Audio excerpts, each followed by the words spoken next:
안녕하세요. 이희근입니다. 자, 오늘은 원달러 환율 초약세입니다. 초약세. 그래서 이런 장에서 어떤 종목을 매수해야 될까요? 당연히 종목을 공개를 하고요. 그리고 환율을 알면 부자가 될 수 있습니다. 하지만 다들 환율을 어려워하지요. 그래서 제가 초보자도 알기 쉽게 환율 설명까지 해드릴게요. 지금 보시는 화면은 원달러 환율 월봉 차트입니다. 그러면 여러분들이 먼저 원달러 환율이 뭔지를 이해를 해야겠죠. 자, 가령 여러분들이 미국으로 여행을 갔다고 칩시다. 자, 거기서 물건을 사고 1,000원짜리 지폐를 내면 어떻게 될까요? 완전 미친놈 취급을 받겠죠. 당연히 미국에 가면 달러로 결제를 해야 되죠. 따라서 원화를 달러로 환전을 해야 되죠. 그때 지금 1달러당 원화가 얼마나 필요한지를 나타내는 게 원달러 환율 차트라고 보시면 됩니다. 자, 지금 보게 되면 지금은 오늘 종가 기준으로 1325원입니다. 1달러당 1325원이 필요합니다.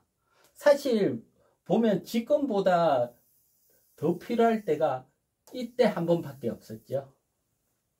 이때는 사실 리먼 브라더스가 파산이 되고 글로벌 경제 위기가 왔을 때입니다. 따라서 위기라서니까 환율이 확 위로 치솟은 겁니다. 하지만 지금은 위기도 아닌데 1달러당 1,300원이 필요합니다. 위기다 아니다는 제가 결정을 하는 것도 아니고 여러분들이 결정을 하는 것도 아닙니다. 그건 금융 정책을 보고 판단을 하는 겁니다. 위기가 왔을 때는 금리를 인하하고 제로 금리까지 떨어뜨렸죠. 그리고 시중에 돈을 푸는 양적 완화를 하면서 시중에 돈을 풀었죠. 하지만 지금은 반대로 금리를 인상을 하고 있고 시중에 풀린 돈을 회수하는 양적 긴축을 하고 있습니다. 즉 위기 때 금융정책과 전혀 반대의 금융정책이죠. 그러니까 위기가 아니라는 것입니다. 자, 위기가 아닌데도 지금 환율이 이렇게 초약세 국면에 있다는 것은 뭔가 비정상적이라는 거죠. 그렇다면 환율이라는 것은 변동성이 나올 수 있지만 결국은 이렇게 환율이 하락을 하게 되겠죠. 원달러 환율이 하락을 하고 정상으로 가겠죠. 당장 내일 모레 어떻게 되는 게 아니고 2, 3년 뒤를 생각을 해보면 정상으로 와 있을 겁니다. 그렇다면 우리는 지금 환율이 이렇게 약세일 때 약세에 유리한 종목을 매수하는 게 아니고 이렇게 환율이 왔을 때 유리한 종목, 이런 종목을 매수를 해야겠죠. 그럼 어떤 종목이 유리한지 한번 살펴보도록 하겠습니다.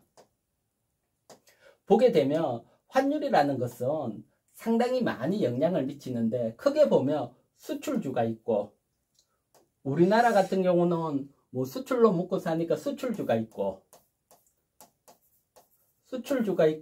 그 다음 내수주가 있습니다. 내수주. 수출주의 대표적인 것은 삼성전자죠. 삼성전자, 현대차. 그러면 제일 먼저 수출주 입장에서 환율을 바라볼게요. 수출주 입장입니다. 수출주 입장에서는 지금 환율이 1325원, 외국에 1달러를 팔면 1325원이 잡힙니다. 그런데 환율이 이렇게 하락을 해서 1,000원까지 하락을 했다고 보면 외국에서 똑같은 1달러를 팔아도 1,000원밖에 되지 않습니다. 즉 환율이 이렇게 하락을 한다, 강세로 간다는 얘기인데 이렇게 되면 수출주 입장에서는 불리하겠죠. 1달러 팔아서 1325원 벌 때보다 1달러 팔아서 1,000원밖에 못 버니까요. 그래서 환율이 이렇게 강세로 갈 때는 수출주는 불리하니까 수출주 매수하는 건 아닙니다. 즉 삼성전자 매수한다는 건 아니지요. 반대로 내수주 입장에서 한번 볼게요. 내수주는 외국에 있는 물건을 사와서 국내에 파는 거죠. 그러면 내수주 입장에서 보게 되면 외국에 있는 물건 1달러 물건을 사와서 국내에 파는데 1달러 물건을 살 때 1325원이 필요합니다. 하지만 환율이 이렇게 강세로 가서 1000원이 됐다면 같은 1달러지만 이제는 1000원만 주고 사면 됩니다.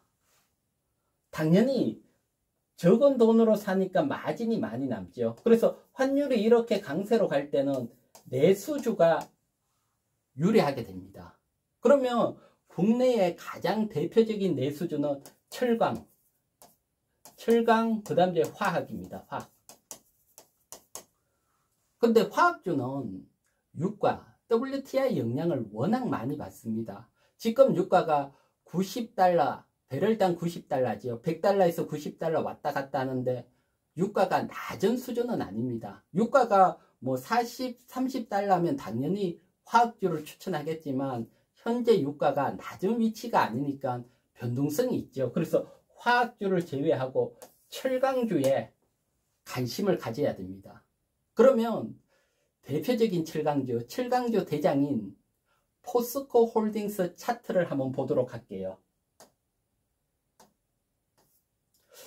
포스코 홀딩스 월봉 차트입니다. 포스코 홀딩스 월봉 차트를 보게 되면 2003년도에서 2007년도 큰 상승이 한번 나왔죠. 10만원대에서 76만원 급등이 나왔죠. 이때 환율이 어떻게 움직였는지 환율을 다시 한번 보도록 할게요. 환율입니다. 환율을 보게 되면 포스코 홀딩스가 급등할 때 2003년도에서 2007년도 환율이 이렇게 강세로 가면서 포스코 홀딩스가 급등을 했죠. 그래서 지금 이렇게 환율 약세인데 우리가 이렇게 강세로 가는 종목을 매수하려고 하지요. 즉 포스코 홀딩스 환율이 이렇게 가면 포스코 홀딩스가 과거처럼 급등이 나올 수 있죠. 포스코 홀딩스 차트 다시 볼게요. 자, 포스코 홀딩스 차트입니다. 그래서 환율이 급등을 하게 되면 현재 포스코 홀딩스 차트인데 이렇게 환율 따라 수혜를 받고 상승을 할 수 있죠. 물론 이때 경기가 좋고 포스코 홀딩스 실적이 계속 좋았습니다. 하지만 여러분 놀라지 마십시오. 최고점에서 포스코 홀딩스가 정말 실적이 좋은데 지금 이 당시보다 실적이 더 좋습니다. 영업이익이 훨씬 더 잘 나오고 있습니다. 단지 환율 영향으로 조정을 받고 있습니다. 그래서 환율이 강세로 간다면 포스코 홀딩스는 날아갈 수가 있겠죠. 그래서 포스코 홀딩스를 설명을 드리는 거고요. 물론 종목은 본인 스스로 결정을 해서 매수를 하는 겁니다. 추천이 아니니까요. 자, 여러분 참 신기하죠. 환율이 지금 초약세인데 주식이라는 게 환율이 이렇게 초약세인데 약세에 유리한 종목을 매수하는 게 아니고 강세로 갈 때 유리한 종목을 매수를 하는 거죠. 이것이 주식입니다. 주식은 당장 하루 앞을 보는 게 아니고 미래를 보고 큰 수익을 낼 수 있는 종목을 매수하는 거죠. 물론 환율이 여기서 이렇게 변동하면 포스코도 아래쪽에서 변동성이 나오지만 결국 환율은 정상적으로 밀리게 되고요. 이렇게 밀릴 때 포스코 홀딩스가 급등이 나왔죠. 그래서 이런 급등을 기대할 수 있는 겁니다. 자, 여러분 환율이라는 게 어렵지 않지요? 최종 정리를 하게 되면 이렇게 볼게요. 지금이 환율이 초약세랐죠. 초약세. 하지만 우리는 강세를 보고 강세일 때는 시장이 상승을 하고 강세일 때는 내수주가 유리하죠. 그 중에 철강주, 그 다음 철강주 중에 대장인 포스코 홀딩스에 관심을 가져야 됩니다.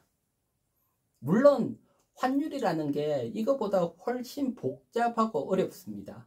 그래서 복잡하고 어려운 걸 당장 여러분들에게 다 설명하기는 어렵지만 기본적으로 오늘 설명하는 것부터 여러분들이 이해를 하시면 제가 계속해서 유튜브를 통해서 좋게 알려드리니까요. 계속 구독 꼭 필수로 눌러주시고요. 저와 함께 부자의 길로 동행하시기 바랍니다. 자, 그럼 이렇게 할게요. 안녕.